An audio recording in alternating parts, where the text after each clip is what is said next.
Las tarifas aplicadas por Donald Trump a todos los países, incluyendo 2 islas habitadas solamente por pingüinos, van a afectar principalmente a Estados Unidos, pues ese país importa casi todo lo que consume, porque se ha ido desindustrializando con el tiempo. Se preguntarán por qué. Bueno, se los explico a continuación. Soy el profesor Adán Salgado. Bienvenidas y bienvenidos a otro video más de mi canal. Trump piensa que puede regresar a Estados Unidos a la grandeza con su Make America Great Again, aplicando tarifas a todos los productos que importa a Estados Unidos. Pero el problema es que eso también va a afectar a empresas estadounidenses que fabrican en el exterior, como Apple en China o Tesla también en China, porque aprovechan zonas salariales más bajas, así como materias primas más bajas, incluso leyes ambientales más laxas. Y fabrican allí pues todo tipo de cosas: ropa, calzado, electrodomésticos, electrónicos, autos. Así que eso piensa Donald Trump. Quiere regresar a Estados Unidos a lo que fuera en los años dorados. Estos años dorados se dieron en los 1940s y 1950s. Miren, primero, durante la Segunda Guerra Mundial, Estados Unidos fue el principal fabricante de armas que les vendía a los aliados, Francia, Inglaterra y después la Unión Soviética. Y bueno, el mismo Estados Unidos, el Pentágono, que las compraba también.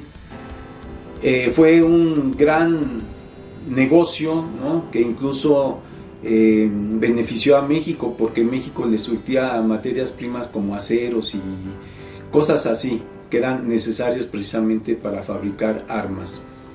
Después, cuando ya concluye la guerra, Estados Unidos se dio a la tarea de reconstruir. Pero esta reconstrucción no fue una ayuda, fue una venta. Para eso fundó el Plan Marshall, y el Plan Marshall creó a los llamados gemelos de Bretton Woods, que fueron el Fondo Monetario Internacional y el Banco Mundial, para ayudar a esa reconstrucción a países como Francia, a países como Inglaterra, a países como Alemania, a países como Japón. Durante esa reconstrucción, Estados Unidos también le iba muy bien. Es lo que se llama el American Dream, el American Way of Life, cuando los obreros vivían excelentemente bien, tenían casa, tenían electrodomésticos, 2 autos, viajaban por todo el país e incluso por el mundo.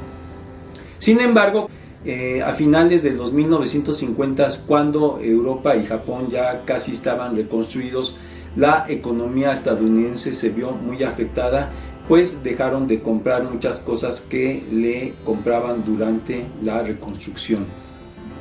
Fue cuando automóviles europeos y japoneses comenzaron otra vez a circular por sus calles y carreteras, porque fíjense que un automóvil, para que pueda ser construido, requiere de al menos 70% de la infraestructura de un país. Entonces, cuando ya estos automóviles empezaron a circular, es entonces que se había consumado la reconstrucción europea. Y desde entonces Estados Unidos comenzó a sufrir una decadencia. Es lo que el profesor Vaclav Smil trata en su libro The Rise and Retreat of American Manufacturing. Pues justamente narra este proceso de desindustrialización de Estados Unidos en todos esos años.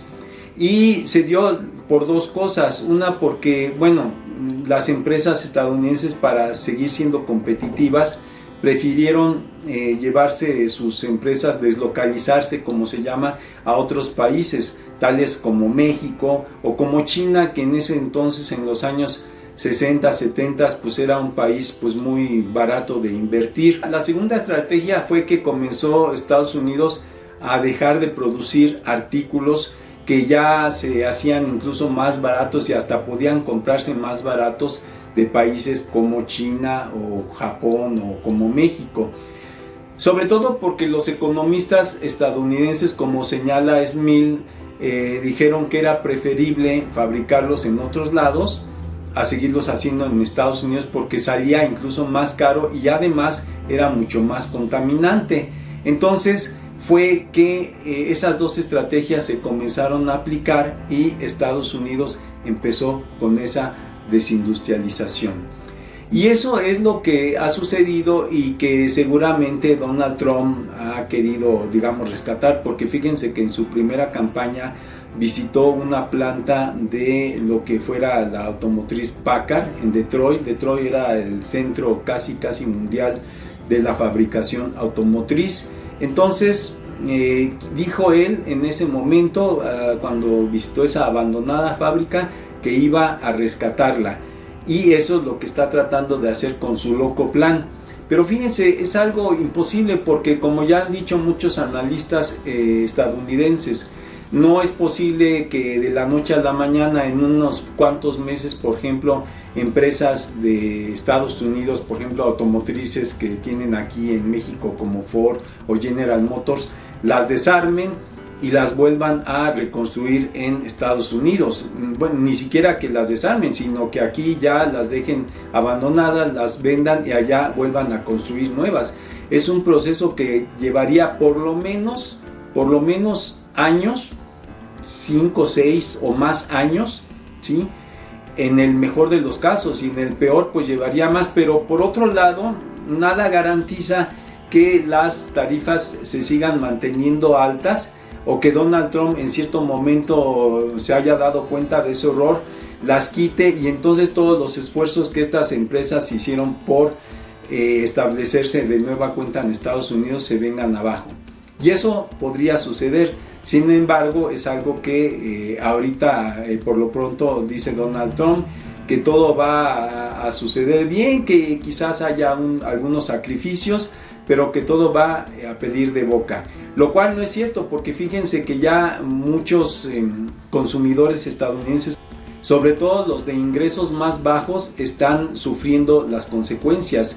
Ya están encontrando los alimentos más caros, verduras, frutas, ropa también, zapatos, los carros, ¿no? Que allá se da mucho la venta de carros, ya también se están encareciendo. Así es que hay una afectación. Fíjense que ya solo 4 de cada 10 estadounidenses están apoyando la política económica que Donald Trump está siguiendo en este momento. Y pues no solo eso, sino que ya también los mercados financieros están afectándose. Fíjense, por ejemplo, Standard & Poor's perdió 4.84%, Nasdaq perdió casi el 6%, Apple, ¿no? Su gran ejemplo de empresa eficiente, perdió 9.25%, lo que se tradujo en 300,000 millones de dólares. Amazon, también ese gigante del comercio por internet, perdió 9%, y Nvidia perdió 7.82%. Pero fíjense que han sido mucho mayores que las pérdidas de mercados, por ejemplo, como el alemán, que es el DAX, que perdió 3.08%, el japonés Nikkei 2.77% y el IBEX español 1.19%. Además, considera Europa de todos modos que esto va a implicar que sus productos van a ser 81,000 millones de euros más caros los que se vendan a Estados Unidos. Así es que seguramente pues muchos se van a dejar de vender y algunas empresas van a reducir su producción, algunas van a quebrar. Sí, va a ser realmente también un gran impacto fuera de Estados Unidos. Aquí en México ya lo que hizo Trump afectó 17,000 empleos que se perdieron en Baja California, y muchos más se están perdiendo en otras maquiladoras fronterizas. Y las automotrices están considerando paros técnicos porque no están viendo claro cómo va a seguir la situación. Pero les decía, todo esto finalmente es una cuestión de que el capitalismo salvaje pues ha buscado zonas salariales más bajas y no puede ser de otra forma. Así es que lo que quiere hacer Donald Trump de que todo se fabrique en Estados Unidos es una utopía. Realmente es algo casi imposible. Va a afectar a Estados Unidos y al resto del mundo. Muy bien, si tienen comentarios, preguntas, déjenmelos abajo. También aquí les dejo la dirección de mi blog. Allí trato mucho de los temas que comenté en esta ocasión. Y nos vemos en el siguiente video. Gracias.